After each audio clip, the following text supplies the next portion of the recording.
이런 얘기를 그것도 누구한테 했냐면 정말 좌파 매체의 네. 상징이라고 할 수 네. 있는 서울의 소리 방송에 네. 그 얘기를 하고 앉았는 그러니까요. 거예요.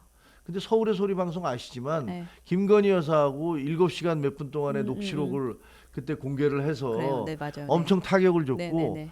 또다시 이번에 최재형 목사한테 그 명품 명품 사건. 백하고 그 이 몰래 카메라까지 네, 네. 전달해서 네. 이 사람들 그 들어가서 취재를 하게 그걸 찍게 해서 네. 이게 취재도 아니죠 이거는. 네, 네, 네. 그런 식으로 도찰. 해서 네. 거의 도찰을 통해서 네. 도둑 촬영을 통해서 거의 우리 정권을 거의 치명적인 타격을 입힌 사람 아니에요. 근데 거기다가 네. 이 우리 대통령실에 있는 네. 행정관이 네. 예?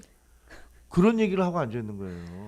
근데 그 사실 이것도 좀 궁금했어요. 그러니까 페북에도 이런 글을 쓰셨던데, 아, 대통령실이 보안의식 혹은 기강이란 게 있는지 혀를 차게 만든다 이렇게 쓰셨더라고요. 근데 이게 저는 이해를 못 하겠는 거예요. 그러니까 이명수 씨라는 사람에게만 지금 두 번째인 거거든요. 특히나 대통령실에 있던 사람이, 그러니까 도대체 이게 메시지 관리를 어떻게 해야 되는 건지 이걸 우리가 왜 이렇게 잘못하고 있는 거죠? 그러니까 이제 드는 생각엔 네. 다른 메시지도 저렇게 관리했겠구나. 그러니까 지금 우리 윤석열 정부가 저렇게 지금 궁지에 몰려 있는 게 진짜 그러니까 관리를 안 한 거네요, 그냥. 아니 저런 사람들을 데리고서 메시지 관리를 하겠다면 그 메시지 관리가 되겠습니까? 그러니까요. 그러니까 저는 평생 언론에 있었는데 네.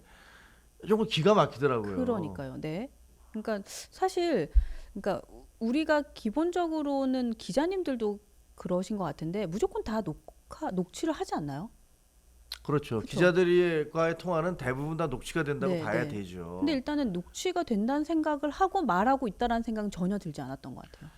그러니까 이분이 어떻게 해서 두 사람이 가까워졌냐를 알아보니까 동향이라고. 같은 고향이라는 네네네, 거예요. 맞아요. 네. 같은 고향이면 그런 얘기 해도 되는 겁니까? 그러니까요.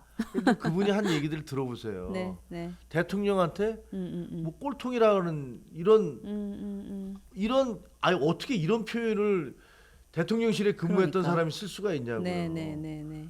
그것도 그 좌파 매체인 서울의 소리 방송 기자한테. 한번 그런 이력이 있는 네. 사람한테. 네. 그리고 여사가 네. 무슨 뭐 누구 어떤 의원을 이모 의원을 동원해서 공천을 다 개입하고 있다. 네. 이런 얘기도 하고. 그다음에 우리 한동훈 당대표 그때는 당대표가 아니죠. 후보에 대해서는 네. 허위 사실을 통해서 이것을 막 그 이 기사를 쓰라 그러고 네. 이 기사 쓰면은 뭐 여사가 좋아할 거라고. 너희 되게 좋아할 거라고 그러고 아니 여사가 아무리 말이 됩니까? 자기를 그렇게 그 함정 수사를 하고 그다음에 네.